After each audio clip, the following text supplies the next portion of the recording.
오늘도 말씀의 자리에 나오신 우리 모든 성도님들을 환영하고 축복합니다. 혹시 이제 하루하루를 사시다가 보면 혹시 이런 좀 질문을 드리고 싶은데요. 혹시 삶의 가시가 있으신가요? 삶의 가시. 나의 삶에 거의 다 괜찮고 안정적인데 꼭 내 마음을 따갑게 하는 그런 가시 말입니다. 혹시 성도님의 삶에서 이 가시들이 있다면 그것은 무엇일까요? 저에게 꼭 사역지를 옮길 때마다 꼭 저에게 말입니다. 저에게 꼭 가시처럼 느껴지는 그런 어떤 대상이나 어떤 일들이 꼭 있습니다.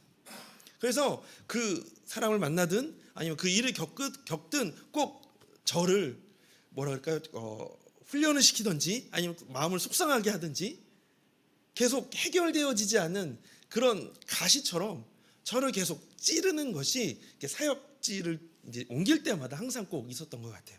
저를 훈련시키시는. 그래서 그 가시를 놓고 기도도 해보았습니다. 하나님, 그 가시가 좀 없어졌으면 좋겠습니다.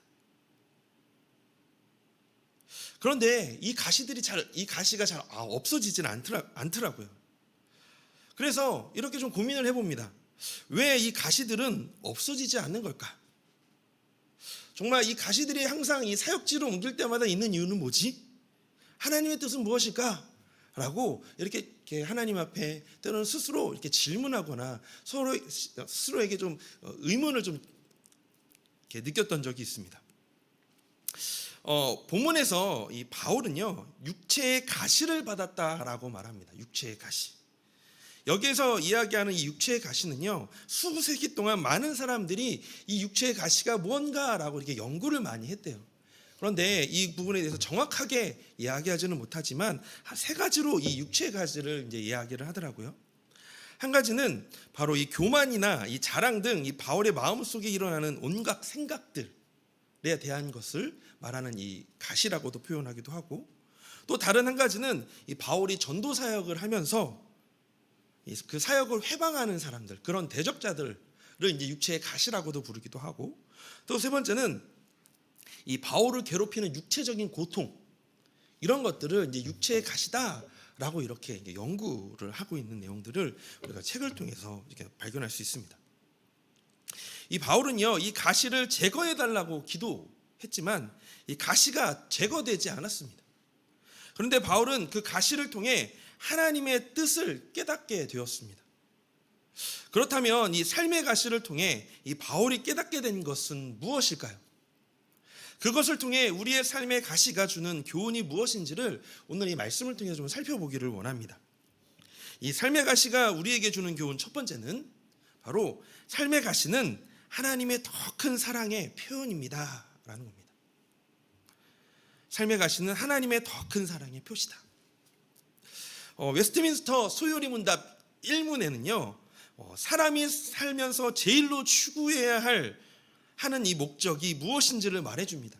그것은 바로 하나님을 영화롭게 하는 것과 영원토록 그것을 즐거워하는 일이라고 이렇게 기록하고 있습니다. 하나님을 영화롭게 한다는 것은 우리 성도님의 삶을 통해서 하나님의 이름이 빛나게 하는 것이고, 또한 각자에게 주어진 삶 속에서 하나님과 교제하는 것을 말합니다. 또한 하나님이 주신 관점으로 세상을 바라보고 건강한 자아, 건강한 세계관을 가지고 세상을 살아가는 것을 말합니다. 그런데 정작 우리의 삶은 그렇지 못합니다. 하나님의 이름을 빛나게 하고 그분과 함께 즐거이 살아가야 하는데 상황과 환경은 우리를 가만히 놔두지 않은 것 같습니다. 가족들이 때로는 저에게 가시가 되어서 마음을 불편하게 하고 마음을 힘들게 할 때가 있고, 때로는 직장에서 상사가, 때로는 동료가, 때로는 후배가 자신의 가시가 되어서 계속 마음을 찌릅니다. 또는 친구와의 관계, 또는 반복되는 상황들이 우리 자신을 힘들게 하죠. 그래서 이렇게 고민하기도 하죠. 그 사람이 좀 멀리 전출되거나 멀리 좀 떠났으면 좋겠는데, 아니면 없어지던가, 아니면 이 상대방의 마음이 풀려서 그 사람과 다시 온전한 관계가 됐으면 좋겠는데, 또는 이 상황이 해결되기를 간절히 기도하고 이 꼬인 상황을 풀어보려고 시도도 해보지만 근데 뜻대로 되지 않는 것을 경험하게 되죠. 언제 이런 괴로움이 끝날지, 이 내 안에 있는 가시가 없어질지 계속 기도하지만 전혀 이것들이 끊어지는 것을 예상할 수가 없습니다. 꼭 가시처럼 지속적으로 우리 자신을 괴롭히죠. 그러다 보니 점점 자존감은 상실되어지고, 누군가를 만나는 것이, 직장을 나가는 것이, 무언가를 책임지는 것이 자신이 없고 그만하고 싶은 그런 마음이 생기게 되어지는 것 같습니다. 그리고 점점 작아지죠. 하나님은 왜 깊은 이 어둠과 같은 상황 속에서 나를 홀로 두시는지 참 답답할 따름입니다. 하나님은 왜 내 몸에 걸리는 이 가시와 같은 이런 상황과 사람들을 주위에 두게 하셨을까요? 이것을 통해 하나님은 우리에게 또 자신에게 무엇을 가르치시는 것일까요? 오늘 본문을 보니 바울도 우리와 동일하게 삶의 가시가 있었다라고 고백합니다. 우리 7절의 말씀 한번 보도록 하겠습니다.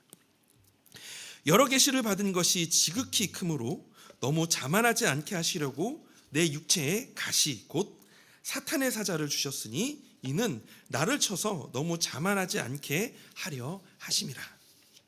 여기서 가시 곧 사단의 사자가 우리가 구체적으로 무엇을 의미하는지에 대해서는 바울은 말하고 있지는 않습니다. 하지만 분명한 것은 이 가시가 하나님의 허락하에 사단에 의해 주어진 것이고, 동시에 사도 이 바울에게 큰 고통거리였다라는 것은 우리가 이 말씀을 통해서 알 수 있을 것 같아요. 그리고 이러한 고통이 주어진 것은 교만해지지 못하게 하려는 것이었습니다. 즉 바울의 육체의 가시는 자칫 교만해지는 것을 방지하기 위해서 효과적인 이 하나님의 제어 장치였던 것이죠. 이 하나님의 제어 장치는 우리를 제한하거나 제어하려는 것이 아니라 자신의 자녀들을 향한 하나님의 사랑의 표시였습니다. 왜냐하면 만일 이러한 제어 장치가 없었다면, 그래서 바울이 하나님이 주신 신비한 체험과 능력을 가지고 겸손한 종의 모습이 아닌 교만한 자세로 군림하면서 이 선교지를 돌아다녔다면 과연 이 바울의 이 예수 그리스도의 이 복음의 사역은 어떻게 되었을까요? 또한 극단적으로 사명까지 버리고 다른 길로 갔다면 바울이 체험한 이 신비와 능력은 은혜와 축복이 아니라 더 무서운 저주와 재앙의 근거가 되었을 것입니다. 혹시 우리에게도 이런 모습은 없을까요? 저에게는요, 이런 삶의 가시에 대한 부분이, 그런 모습이 저에게는 있습니다. 조금 잘 되고 조금만 평안해지고 인생에 아주 작은 빛이 보이면 스스로 교만해지려고 합니다. 사실 저희 교육자들 중에서 아마 제가 담임 목사님 다음으로 제가 제일 앞에 서는 자리에 제일 많이 나올 겁니다. 주일날 1부, 2부 예배 거의 제일 많이 노출되어지는데요.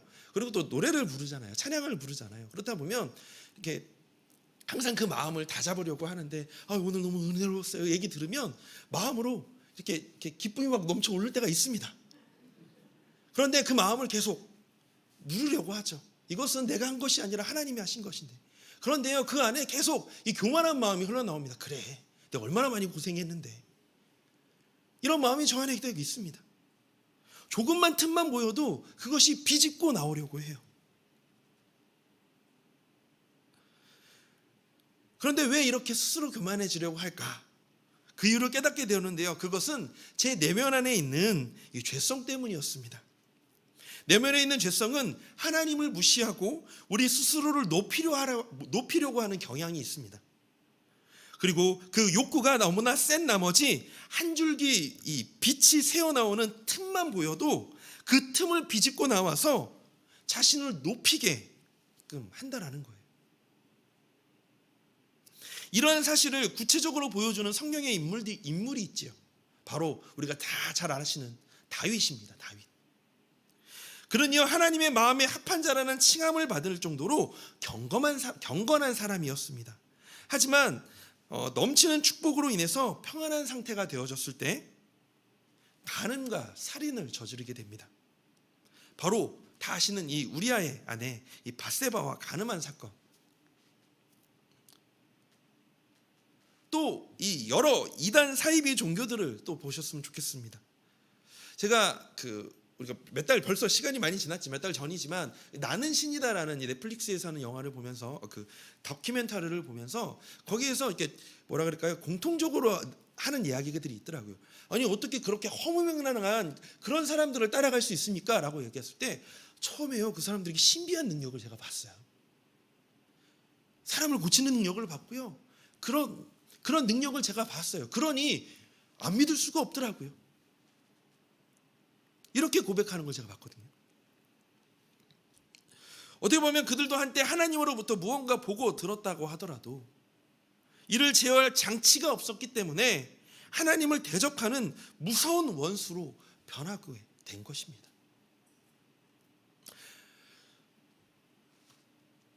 우리와 같은 이 인간들은요, 너나 할 것 없이 적절한 제어 장치가 없으면 언제나 브레이크가 없는 자동차처럼 주변 사람들을 해치거나 결국 사망의 길로 갈 수밖에 없는 존재가 되어버립니다. 오늘 본문의 바울을 좀 보셨으면 좋겠습니다. 헌신되고 경건한 사람에게도 이러한 제어 장치가 필요했다면 하물며 우리와 같이 믿음이 약한 존재에게는 얼마나 더 이런 제어 장치가 필요할까요?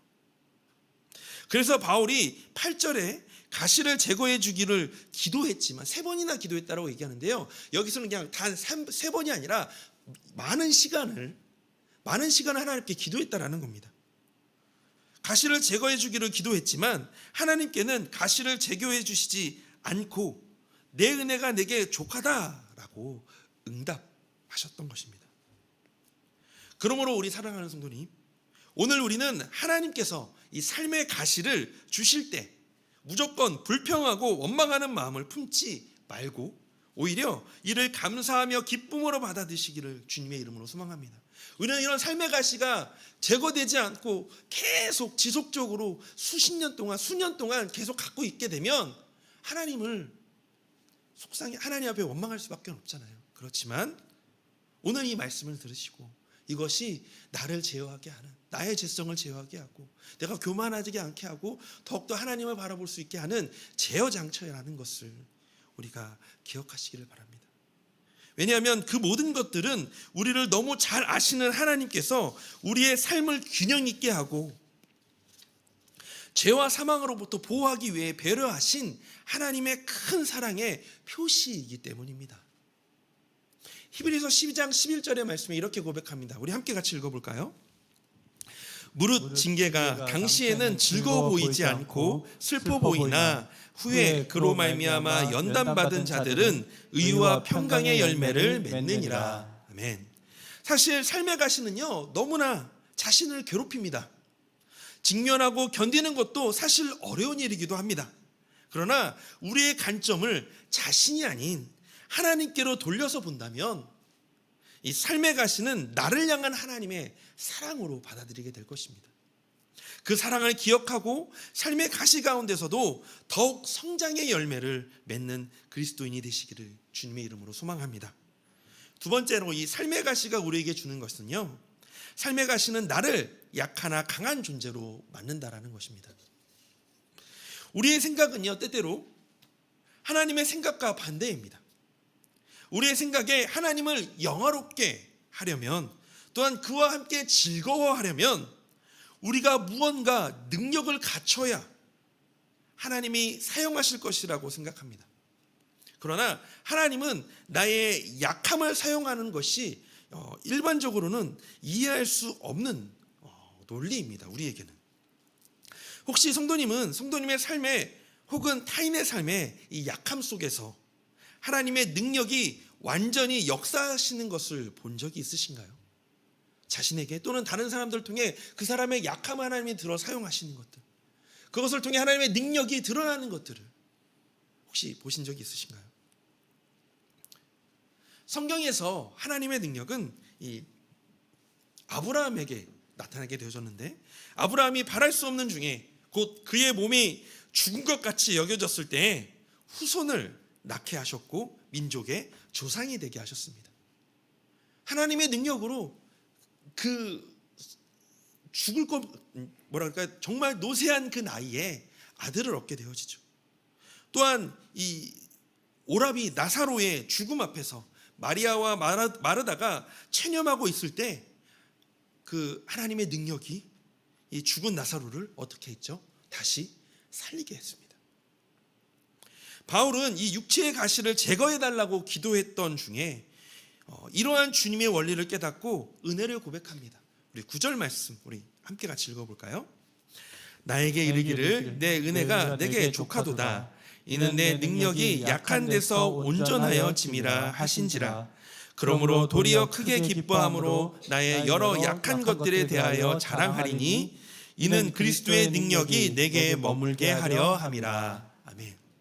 바울은 자신에게 있는 육체의 가시 곧 사단의 사자를 제거해 주시기를 여러 번이나 간구했지만 이제 더 이상 그것을 간구하지 않습니다. 이제 바울은 그것을 간구하기보다 도리어 그것을 가지고 있음을 기뻐하면서 자신의 여러 가지 약한 것들에 대해 자랑합니다. 본문은 이 바울이 자신의 약함을 자랑하는 목적을 분명히 드러내는데요. 그것은 바로 그리스도의 능력이 자신 안에 머물러 있도록 하기 위해서였습니다. 여기에서 머물다라는 헬라어의 원어적 의미는 장막에 머물다입니다. 따라서 바울은 과거에 하나님의 영광이 이 모세의 성막에 머무셨던 것처럼 이제 자신의 이 육체를 마치 장막과 같이 여겨서 오히려 이를 비움으로 그리스도의 능력이 자신 안에 풍성히 임하여지도록, 그리고 자신과 자신의 사역 가운데 머물기를 간절히 바라고 있었던 것입니다. 이러한 모습, 즉 약한 자신 속에서 그리스도의 능력이 머무는 상태를 가리켜 내가 약한 그때의 강함이라는 이 매우 역설적인 표현을 우리 10절에서 이 바울이 그렇게 고백했던 것입니다. 바울은 인간의 연약함이 하나님의 능력이 나타날 수 있는 절호의 기회라는 것을 잘 알고 있었습니다. 그러나 이것이 고통 가운데 막연히 기뻐하는 광신자의 이 부르짖음을 말하는 것이 아닙니다. 바울이 10절에서 내가 그리스도를 위하여 약한 것들과 능욕과 궁핍과 박해와 공고를 기뻐하노니 라고 고백했던 것처럼 이 삶의 가시로 인해 인내, 즉 고통에 대한 인내는 오직 그리스도를 위한 것이야만 가치가 있음을 오늘 이 본문 바울이 말해주고 있는 것입니다. 그러므로 바울은 자신이 약한 그때에 강하다라는 사실을 몸소 체험하고 비록 약함과 핍박과 궁핍을 항상 등에 지고 다녔지만 그리스도를 위하여 기뻐했던 것이죠. 혹시 최근에 성도님을 비참하게 혹은 약하게 만든 가시는 어떤 것이었을까요? 어떤 것이었나요? 그런 가시에 대해 분노하거나 때로는 거절하지 않고 바울이 그랬던 것처럼 어떻게 이것을 기뻐할 수 있을까요? 이런 가시 속에서도, 이런 비참함 속에서도 그것 때문에 날마다 우리가 제거할 수 없는 그런 어려움 속에서 우리가 바울처럼 어떻게 기뻐할 수 있을까요? 빌립보서 1장 20절 21절의 말씀을 우리가 세 번역으로 함께 같이 읽어보도록 하겠습니다. 나의 간절한 기대와 희망은 내가 아무 일에도 부끄러움을 당하지 않고 온전히 담대해져서 살든지 죽든지 전과 같이 지금도 내 몸에서 그리스도께서 존귀함을 받으시리라는 것입니다. 나에게는 사는 것이 그리스도이시니 죽는 것도 유익합니다. 아멘.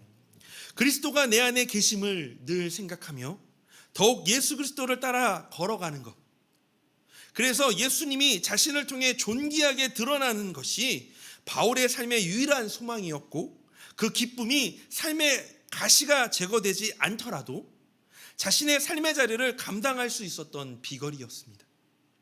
내 안에 삶의 가시만 존재하는 것이 아니라 그 가시보다 크신 생명의 근원이신 예수가 내 안에 계십니다.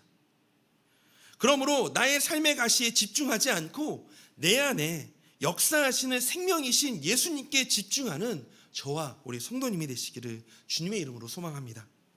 예수님을 생각하고 예수님만 따르려고 하고 예수님이 추구하셨던 길을 걸어가려고 할 때 우리의 삶의 가시는 그것이 가시가 아닌 나를 성장하게 하는 발판이 되고 은혜가 되어질 것입니다. 하나님께서 우리 성도님에게 족한 은혜, 즉 가시를 제거해 줌으로써 주시는 은혜뿐만이 아니라 이 가시가 있는 가운데서도 하나님의 능력을 보여주시는 은혜를 주시기를 간구하는 이 시간이 되기를 소망합니다. 그래서 우리가 마지막으로 이것 꼭 기억하셨으면 좋겠습니다. 내 삶에요, 내 안에 삶의 가시만 있는 것이 아니라 내 안에 뭐가 있다고요? 예수님이 내 안에 계시다라는 것. 생명의 근원이신 예수님이 내 안에 계시다는 것을 이 시간 기억하시면서 우리가 이 시간 같이 함께 이 찬양으로 우리 하나님 앞에 간구하며 나아갔으면 좋겠습니다.